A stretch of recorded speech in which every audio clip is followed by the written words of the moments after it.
At that time, I had the idea as a civil servant to boost the Italian economy. So when you see an incredible territory with thousands and thousands and thousands of companies so involved in the creativity fields, with a huge capacity to transform this creativity into a tridimensional object, into a vision.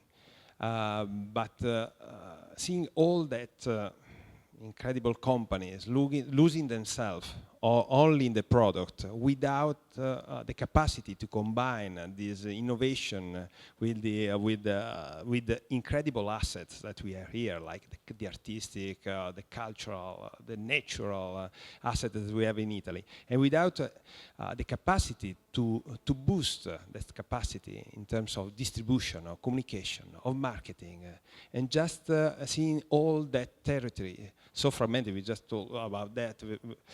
Fragmented, because one of the main problems in Italy is the fragmentation of the territory. We have more than 8,000 municipalities. Each municipality is a church, a major, a bank, and a group of companies. There are places where you have every 6 person a company, every 5 person a company. So it's impressive, much more in the northeast of Italy.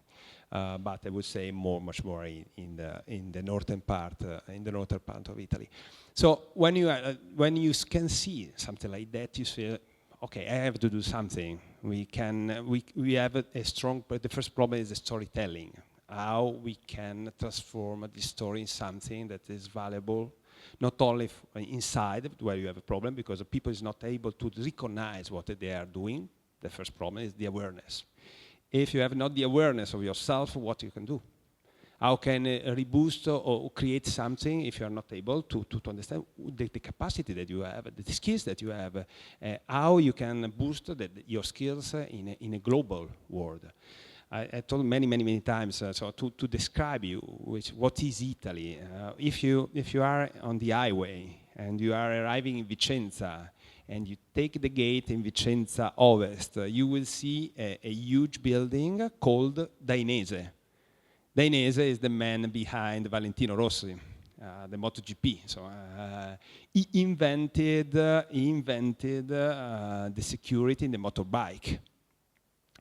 And he was a visionary. He started in a small village in Vicenza. He did a trip to London. He came back with his motorbike, with a Vespa, a famous one, and he said, it was so cold, but so cold that I have to invent something. In a few years, became Dainese, investing so much in innovation, in creativity, and then I understand that it was not only innovation and creativity and technology, but he has to put also art, another kind of creativity, a disruptive capacity to create something without the borders of the economy. So he created this amazing company. So you have, on the gate of Venice, Vicenza Ovest, you have Dainese. On the border of Dainese, you have a small company working with stones, because they have a cave on the hills, not far from the hills. But they were the suppliers of very important global architects, like Carlos Scarpa, or they produced like all the Potsdamer buildings in Berlin, or the shops for Brioni. But they have in this cave, they have an annual meeting with the global architects. So you can have, they send you an email, oh, tonight we have Miss Zaha Hadid in our cave on the hills. So Dainese and this little company, just a supplier. In front of them, you have Zambon. That is an amazing company, a pharmaceutical one, like a Google company in terms of the quality of the living space inside the company, with strong innovation systems. The idea is to create a beautiful company, a beautiful factory, a place where you can live well. So they have a lot of spaces dedicated to the workers, and many programs dedicated to the quality of life that you will pass inside and outside the factory and the company. So facing this Zambon, they have the Flumucil, that's a famous one, pharmaceutical one, that you use when you have a cold. You have Campagnolo.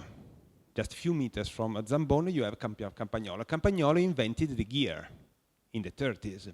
So it's very famous. Once I was in Beijing, where I come from, yeah, I live in Milan, but I was born in Vicenza, and a guy from New York told me, Vicenza, oh, I like Vicenza, Campagnolo City.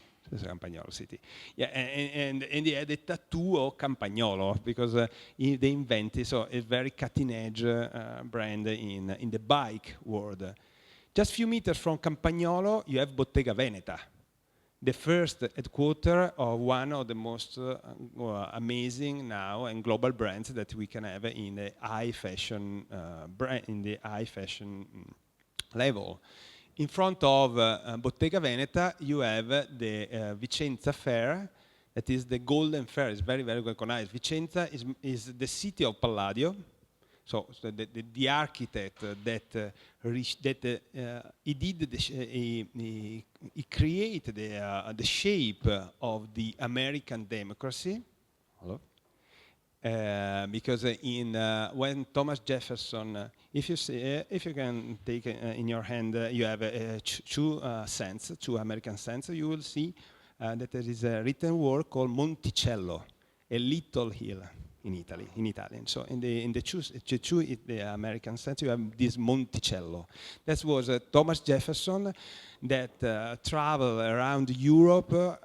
He was an architect. The American president was an architect. So looking for the shape for a new democracy, a shape that was able to create the idea of freedom, but in a classical way, not in a temporary way. So this town, Vicenza is the town of Palladio, but for the Americans, it's the town of the gold. So they call Vicenza Gold because you have the fair, the Vicenza Fair. So in front of this Vicenza Fair, you have two steel companies. One is the first one in Europe. The second one is the third one, but they have an incredible library of cinquecentine, of all the books inside the factory. Facing that, you have the man that built all the amusement parks. With his company, is like the partner of Donald Trump because he has the amusement park in Long Island. So creating all the amusement parks. So in 200 meters you have Dainese, then you have the company for the stones, then you have a pharmaceutical company. In front you have the Campagnolo, then you have Bottega Veneta, a Golden Fair, a very famous one. And then you have two steel company and a company that produces amusement parks. In a few meters, you have Bisazza. They translate the idea of the little mosaics into something that was luxurious. So if you take a two-bedroom in New York, you will say once in the 80s there was the jacuzzi bathroom. Now you have the Bisazza bathroom. So they translate the mosaic, something very poor, with the marketing tools. They translate it into something that is very valuable in the world. And they produce inside now the factory. They have a foundation managed by a very nice curator called Maria Cristina Didero.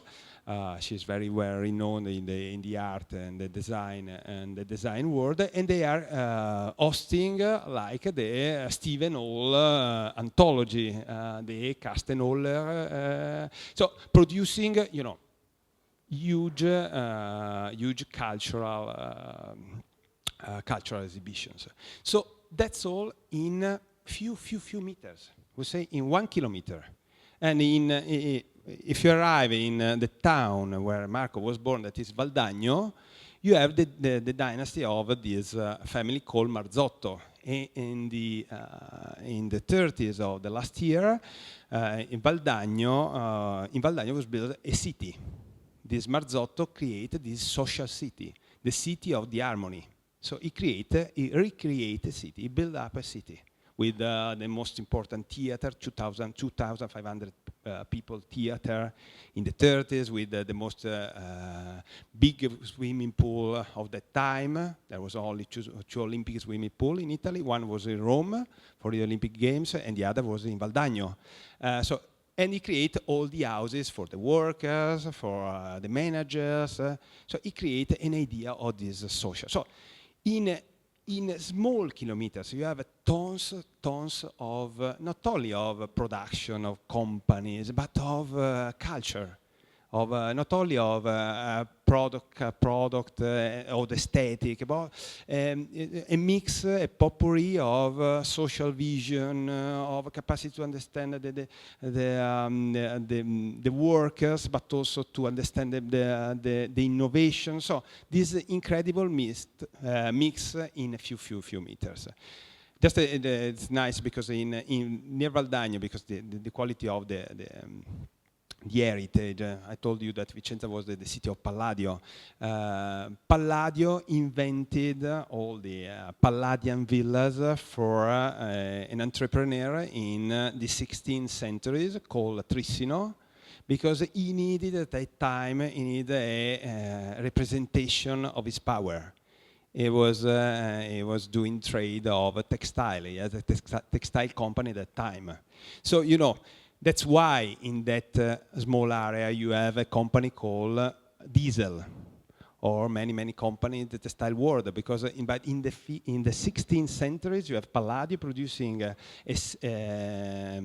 representation for an entrepreneur in textile. So after 400 years you have the Marzotto dynasty. They are the owner of Valentino, Hugo Boss, or in the middle of the 19th century in a small town just 20 kilometers from Valdagno, you have another dynasty called Rossi. They invented the textile in Italy. They did the industrial. They redid the industrial revolution in Italy. But they built up in the middle of the 19th century. They built up a fabric, and they call an architect that arrived from Belgium. So there was someone in the middle of the 19th century that went to Belgium. He saw that there was someone that was able to build new factories with a new vision, and he came back, and you have this Fabbrica Alta. But to enter inside the Fabbrica Alta, you have to pass through a garden, an Italian garden, with inside a theater, and we were in the middle of the 19th century. And you have the kindergarten for 300 kids in front, facing the in front of this old fabric. So Italy is not all like that, but it's like that. You have so many stories in every one of these 8,000 municipalities. That you have so many opportunities, maybe too many opportunities for sure, too many opportunities of storytelling, of story, of capacity of production. What happened then? I mean, to our years, that all that capacity, all that skills, all that competences that you build in years, in centuries, exploded in a sort of a new Italian fashion and design revolution from the 60s and the 70s, creating an incredible mass of companies, of factories, but without an awareness, without a cultural awareness. So that's the main point. That's why we are not able, we are, you know, yes, Italy, but what? We are not able, also inside the industrial unions, they are not able, they don't know nothing. They don't know nothing about the story. They don't know about the entrepreneurial culture that you have in Italy, the capacity that you have.